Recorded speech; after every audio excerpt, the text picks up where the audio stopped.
Bismillahirrahmanirrahim. Assalamu alaikum dear students.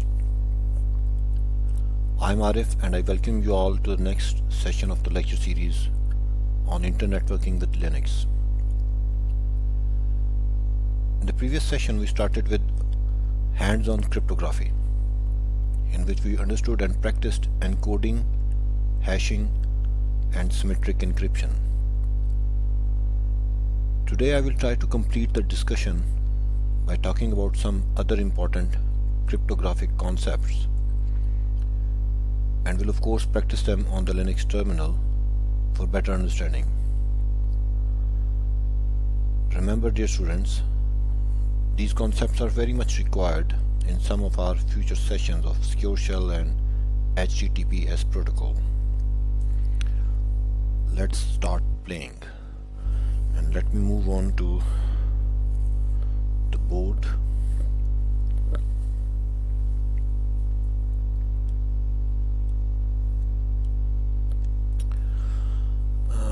And let me repeat a bit of encryption.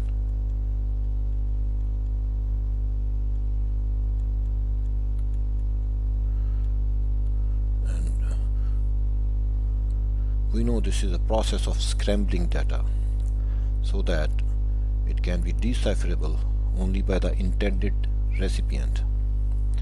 This way it achieves data confidentiality. Data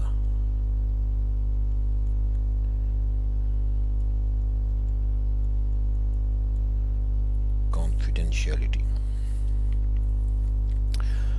And we discussed about two types of encryption. The first was symmetric,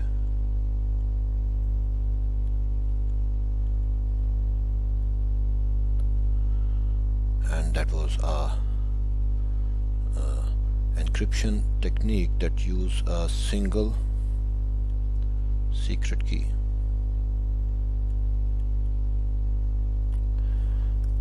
And this single secret key is unknown to the entire world, less the sender and the receiver. And mathematically the functions are, the encryption function is something like this, which use the private key and encrypt the plain text to ciphertext, and the decryption function use the same private or secret key with the ciphertext and get the plain text. Let me change color for asymmetric.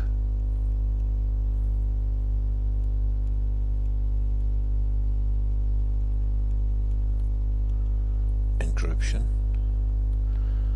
And of course we discussed that it uses a pair of keys,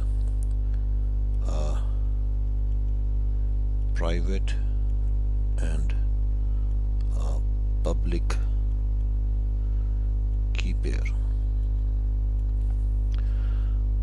The public key is known to the entire world and that is used to encrypt, while the private key is known only to the owner. And the function to encrypt is that we use the public key of the receiver and generate the ciphertext. And during decryption we use the private key.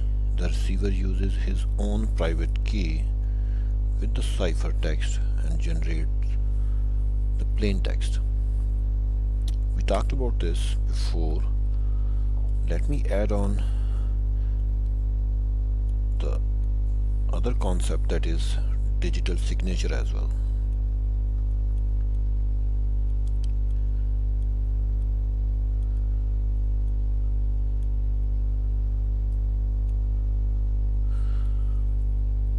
They both move hand in hand, so let me use the same board for both. Well, digital signature is a mathematical technique used for two main purposes. One is data integrity. Let me write it. Data integrity.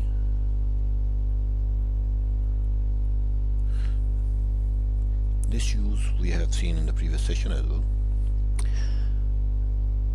Data integrity ensures that the data has not been changed during transit. And this we have achieved in the previous session using hashing. The second use of digital signature is to validate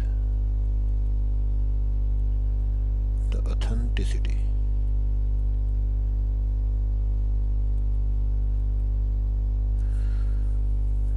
Validating the authenticity. By this I mean, if Bob has received a file from Alice via an insecure channel, Bob is sure that it has been sent by Alice and not by anyone else in the middle. So second use of digital signature is that it solves the problem of impersonation. Let me write the mathematical function for this. How we do this is that we generate the hash of the plain text, and then on this hash we apply an encryption function using the private key of the sender. The private key of the sender. Remember, this is the other way around, not like this. This generates something that is known as a digital signature. On the receiver side, the receiver decrypts the cipher message and gets the plain text, and along with the plain text it passes this signature to a function that we call a verification function, and this verification function uses the public key of the sender, and this either tells you a yes or a no.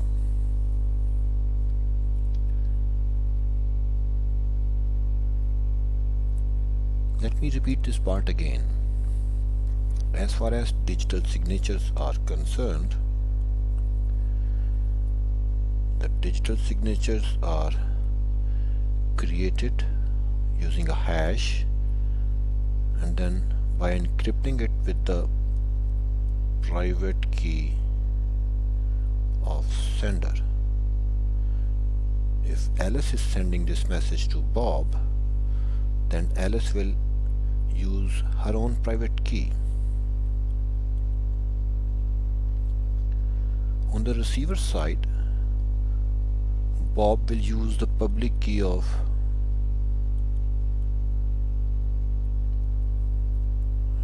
the sender, that is Alice. And we know that the public key is known to Bob as well. Let me move on to another board.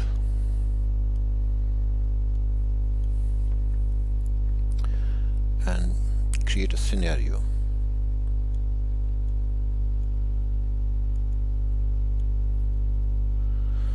Let's suppose that this is Alice,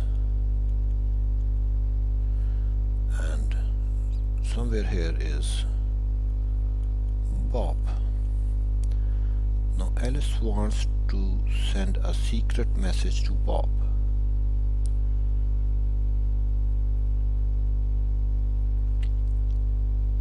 And the requirement of sending this message are three. Let me change color again. The first requirement is ensuring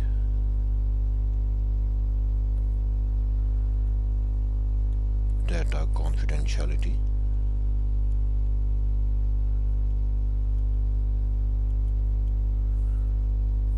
The second is ensuring data integrity, and the third one is ensuring that there is no impersonation.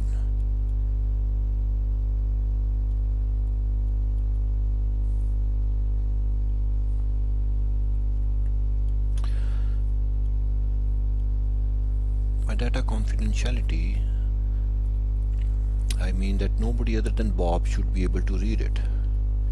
If there is some man in the middle and it somehow receives the message from Alice, he or she should not be able to decipher that message. The second is ensuring data integrity.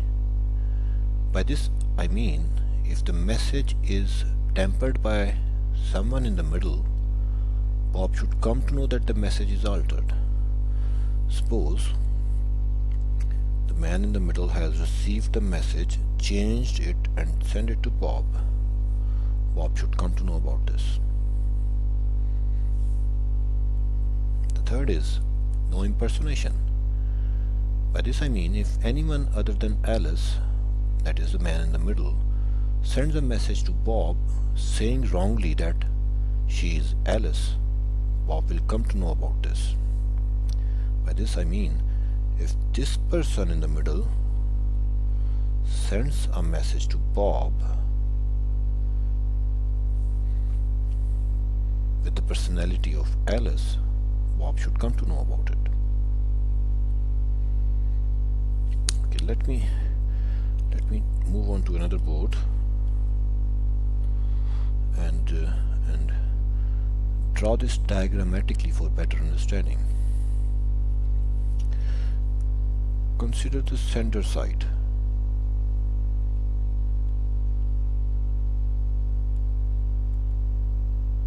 And we know Alice is the sender in our case. The first thing Alice will do is she will encrypt the message using the public key of Bob. So the plain text message will be encrypted using, let me try to draw a key. Okay, let's assume that this is the key and this is the public key of Bob.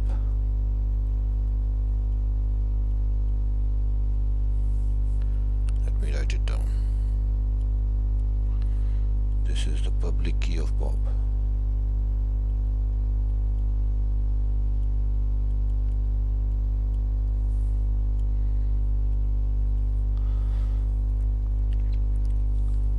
The other task Alice wants to do is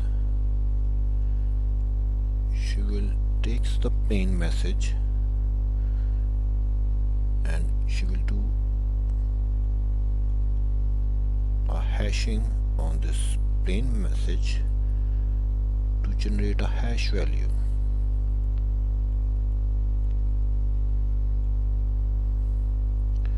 Remember, this is some known hashing function known to Bob as well.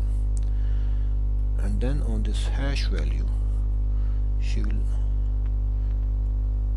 do signing, that is, she will sign it, and she will sign it with another key, and that is the private key of Alice. Private key of Alice. This will generate something that we are calling digital signature.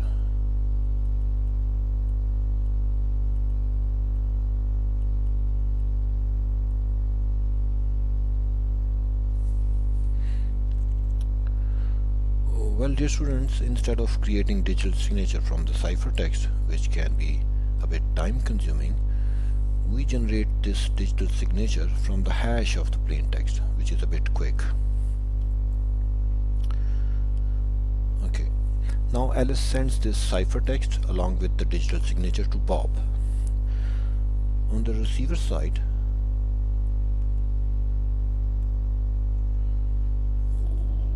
we have Bob. The first thing Bob will do is Bob will decrypt the message using his own private key. So the ciphertext that Bob has received will be decrypted using a key, and that key is the private key of Bob.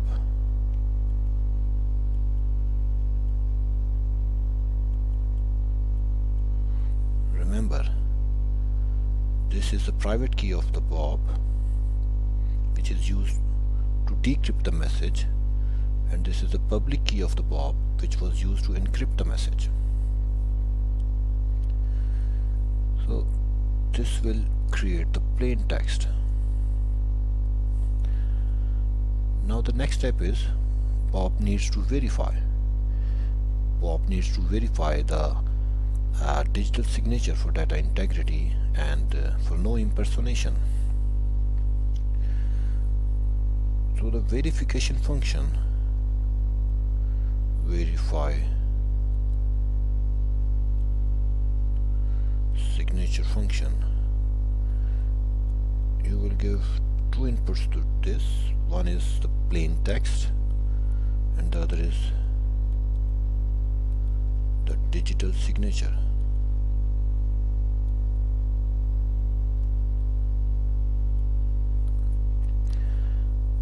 And this verification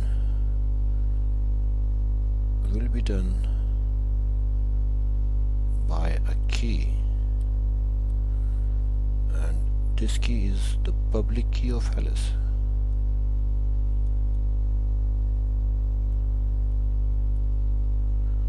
Remember, Alice generated the digital signature using her private key, and Bob verified it using the public key of Alice. So this will either give a verification yes or no. Let me repeat again. The point to remember is the encryption is done using the public key and the decryption is done using the private key.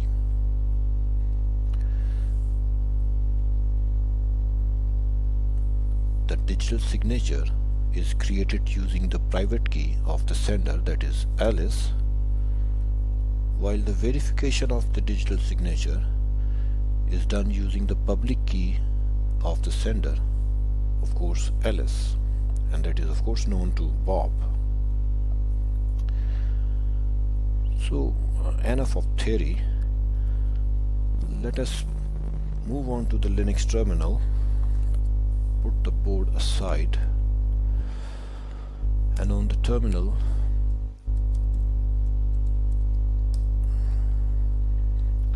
let us try to practically implement this scenario of asymmetric encryption and using digital signature. First of all, let me do the man page of OpenSSL. Excuse me.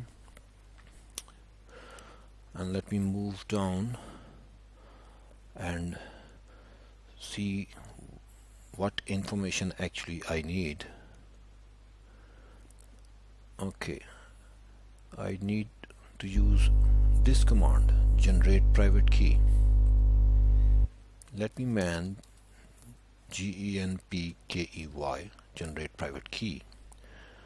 So this command to OpenSSL is used to generate the private key.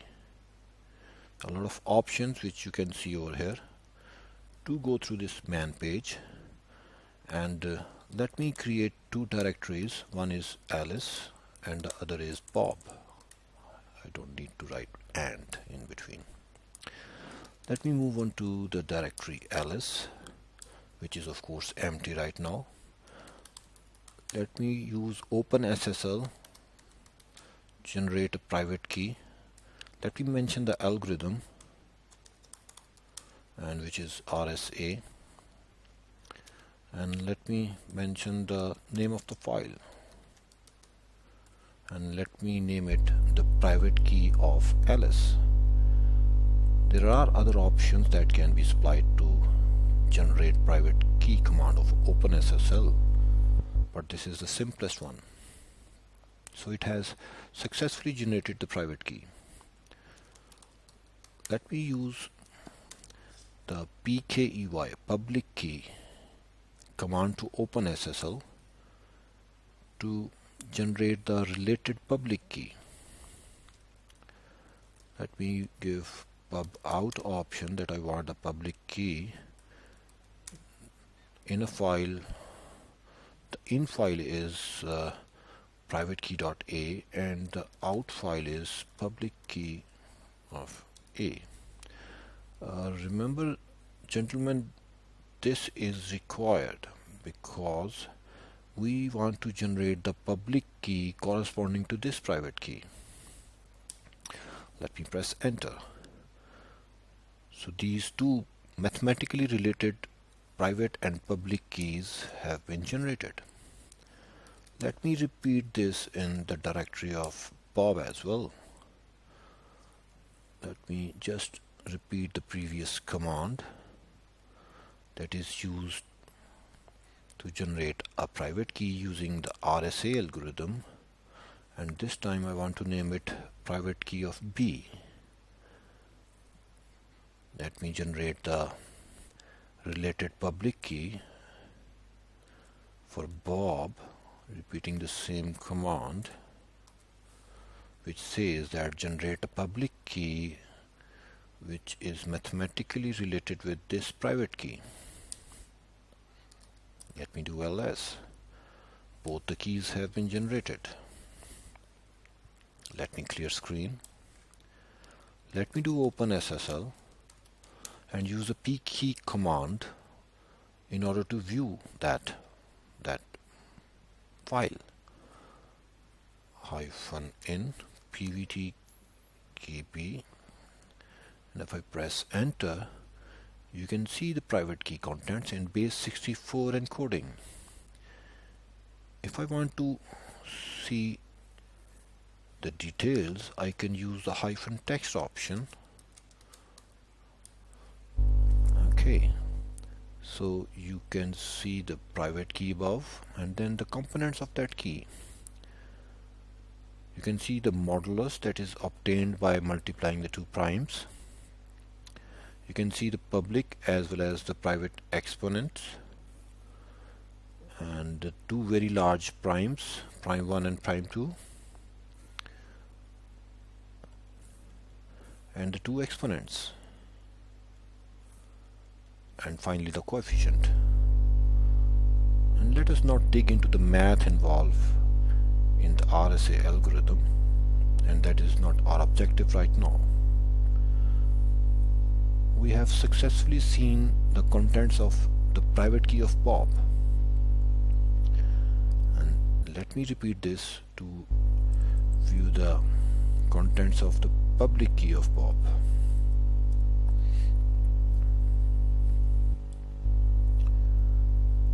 Pub key. Okay, I need to mention over here -pub in to tell it that I want to see the public key. So this is the public key and this is the mod and the exponent which it contains, and these are required to encrypt the plain text. Okay, now both Alice and Bob have their own private and the public keys. The next task we need to do is Bob needs to send its public key to Alice. So Bob, remember, I am right now Bob and I have the two keys, my private and my public key. Let me cp my public key to Alice, and let Alice copy her public key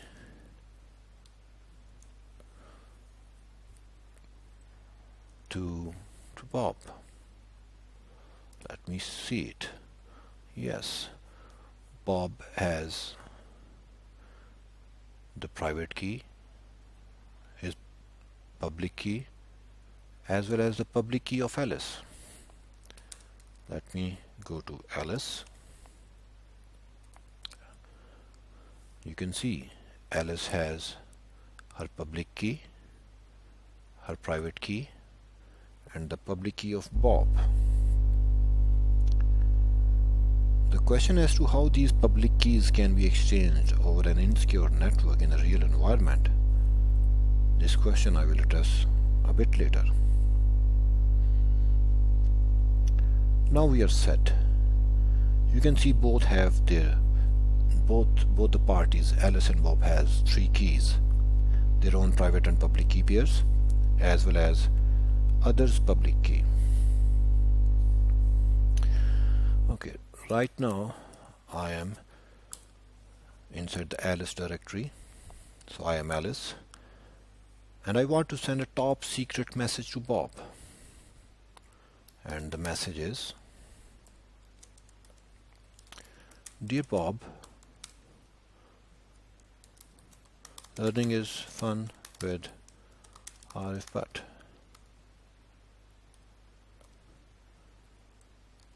must give a try." Okay. Right. Alice has created a message and she has kept it in a file plain text. Let me view it. "Dear Bob, learning is fun with Arif, but must give it a try." Okay. Now, the first thing Alice will like to do is she needs to encrypt this message.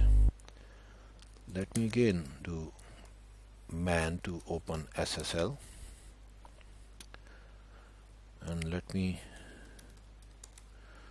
search for something that is PKUtil. This is Public Key Algorithm Cryptographic Operation Utility.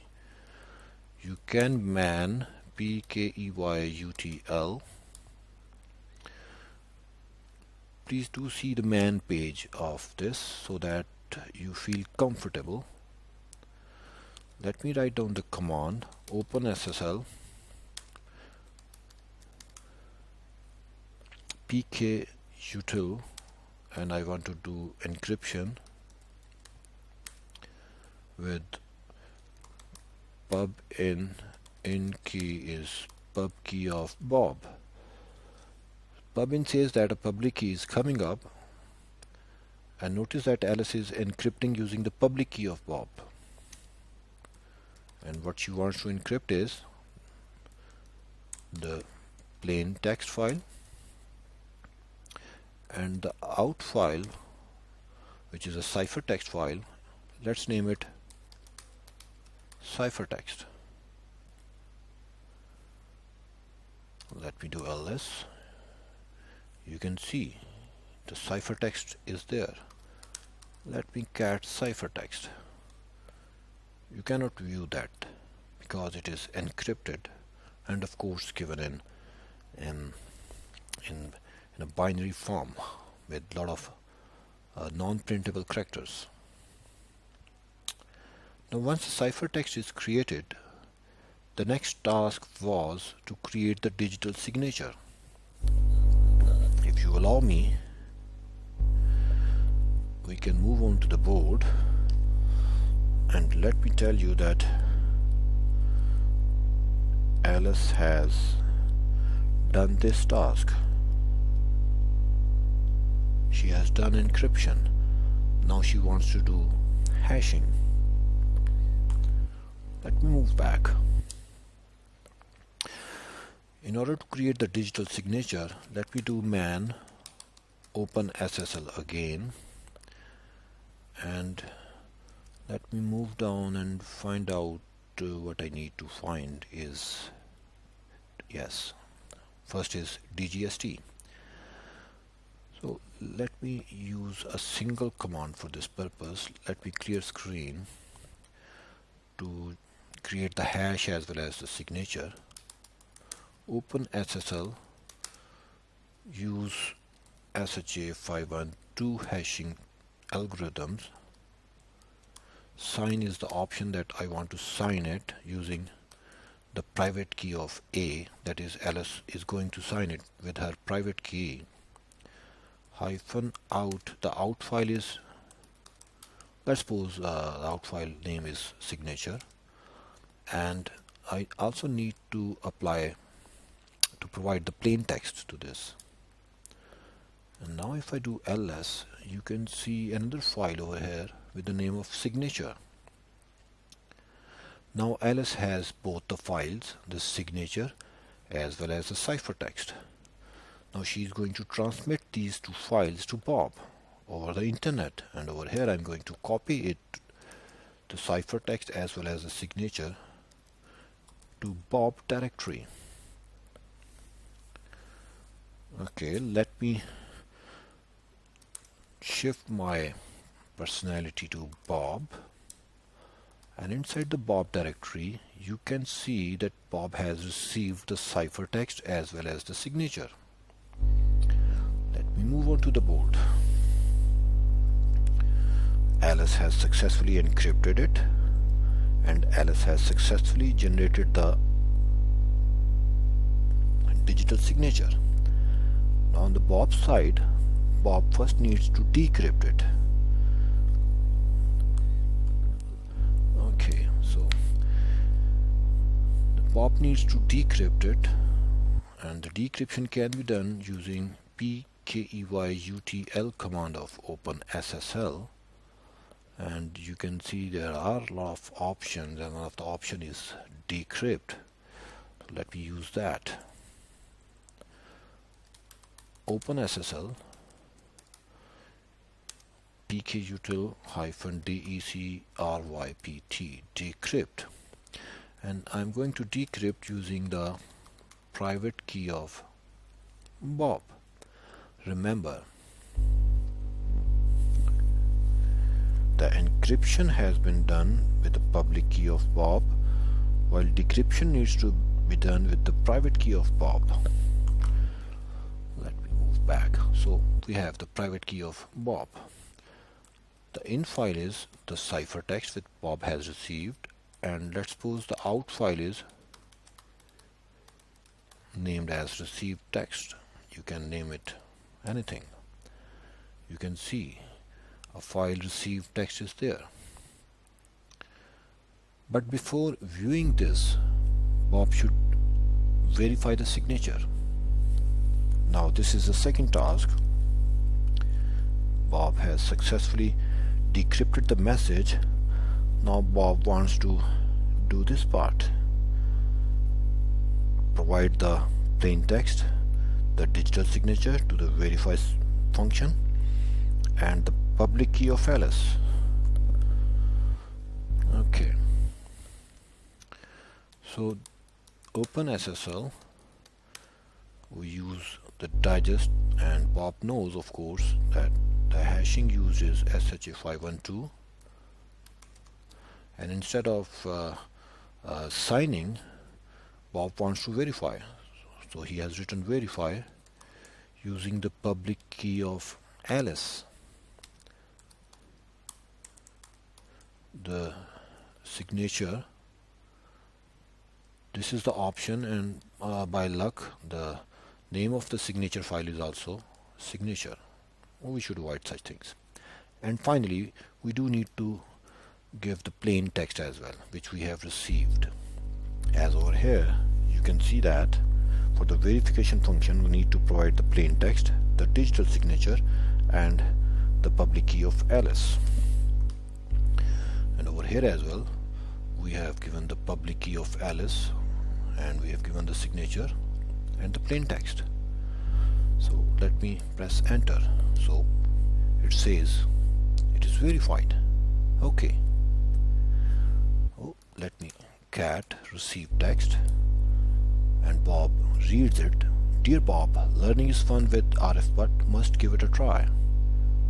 Okay, so Bob has received the message. Just to over-ensure and to check data integrity, let us suppose that someone in the middle has changed the message. Let me change the message.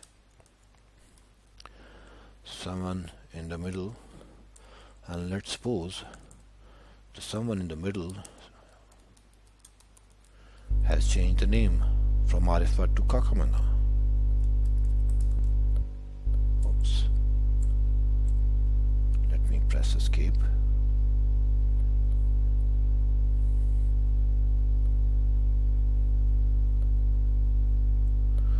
is not escaping. My escape key is not working. Okay.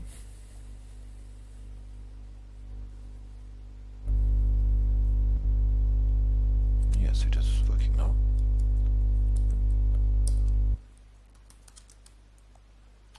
So someone in the middle has changed the name from Arif to Kakama now. Now let us repeat the above command and see if the verification passes or not.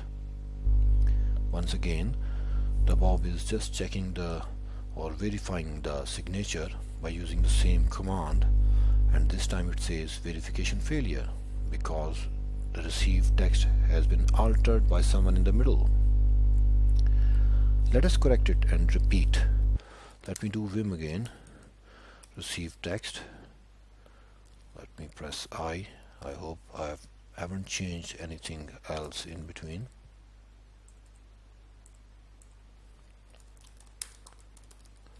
Arif but, and let me repeat this command, and it says now verified. Okay, lastly let us check for impersonation as well, and for that let us repeat the verify command. Let me repeat this verify command and let me clear screen as well. We repeat this verify command, but this time with the public key of someone else. Let's suppose with the public key of B, and it says verification failure. So we have achieved data confidentiality by asymmetric encryption, and we have achieved data integrity, and we have validated that the message has come from Alice and have ensured no impersonation. And these two tasks of data integrity and no impersonation has been achieved by digital signature.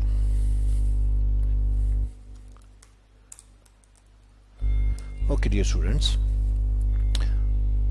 before moving ahead, let me address the $100 question that I presented in the previous session, and that was: how two persons that have never met in person are distinct apart and are using an unsecure communication channel like internet can agree upon a shared secret key to be used for symmetric encryption? Well, there are two solutions to it. First solution is you can use private public key cryptography, as we have already done. We can use this RSA algorithm to send the encrypted secret key to the other person who decrypts it. Another older solution is the Diffie-Hellman algorithm. And what is the Diffie-Hellman algorithm? Right now I don't want to go into the details of it, but at a very abstract level or in very simple words I can say that Diffie-Hellman is an algorithm using which each party combine its own private data, that is a private key, with the public data, that is a public key of the other party, and arrive at an identical secret key. This concept will be enough for you to digest the future coming sessions. So the last thing which we wanted to discuss was digital certificates, but this session has gone a bit long, and I personally believe that this topic can be dealt more properly when we will be talking about the HTTPS protocol. However, another $100 question. Let me put this question to you. We know that in private public key cryptography, both the parties need to know each other's public keys beforehand. If Bob wants to decrypt the message sent by Alice, Bob needs to have her public key. Similarly, if Alice needs to decrypt the message sent by Bob, she needs to have Bob's public key. And we have seen over here, Alice has sent her public key to Bob using the CP command. Okay, fine. How come Bob be sure that the key has been sent by Alice and not by someone else? The solution to such questions is digital certificate. And a digital certificate is an electronic mean of verifying someone's identity. And inshallah we will do it in our HTTPS session in detail. Okay dear students, that is all for today. We are almost done with the required bit of concepts on cryptography that I think we need to know for our future sessions. I hope it was informative for you all. If you have liked it, please subscribe my YouTube channel and share it with your friends. Happy learning and Allah Hafiz.